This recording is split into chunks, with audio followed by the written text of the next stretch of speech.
शब्द भेदी बाण जो चलाया था दशरथ जी ने अनजाने में, लेकिन सैकड़ों साल बाद वही बाण श्राप के रूप में दशरथ जी के सामने खड़ा था। पिछला कर्म काल बनकर दशरथ जी के सामने खड़ा था।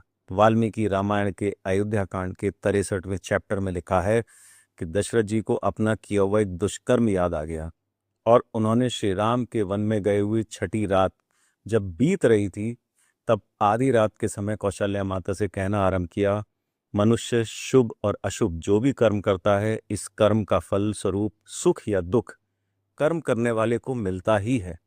कौशल्या, अपने विवाह से पूर्व जब मैं केवल राजकुमार था, मेरी ख्याति शब्द भेदी बाण चलाने वाले के रूप में थी।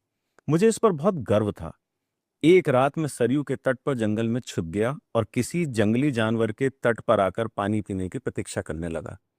थोड़ी देर बाद मुझे किसी हाथी के जल पीने की आवाज का आभास हुआ। मैंने तुरंत अपना शब्द भेदी भेदी बाण दिया और वह आवाज मनुष्य की आवाज में बदल गई। और वहां से आवाज आई कि मेरे जैसे तपस्वी पर शत्रु का प्रहार क्यों किया गया। मैं तो नदी के एकांत तट पर रात में अपने बूढ़े माता पिता के लिए पानी लेने आया था। इतना सुनते ही मेरे हाथ से धनुष बाण छूट गए। मैं उस दिशा की ओर दौड़ा तो वहां एक तपस्वी, जिसकी जटाएं बिखरी हुई थी, घड़े का जल गिर गया था और सारा शरीर खून और धूल में सना हुआ था। उस तपस्वी ने कहा कि मेरे माता पिता को नहीं मालूम कि मैं मृत्युशैया पर पड़ा हूं। वह चल फिर नहीं सकते। अब तुम जाकर शीघ्र ही मेरे पिता को यह समाचार सुना दो, नहीं तो वह क्रोध में भरकर तुम्हें भस्म कर देंगे।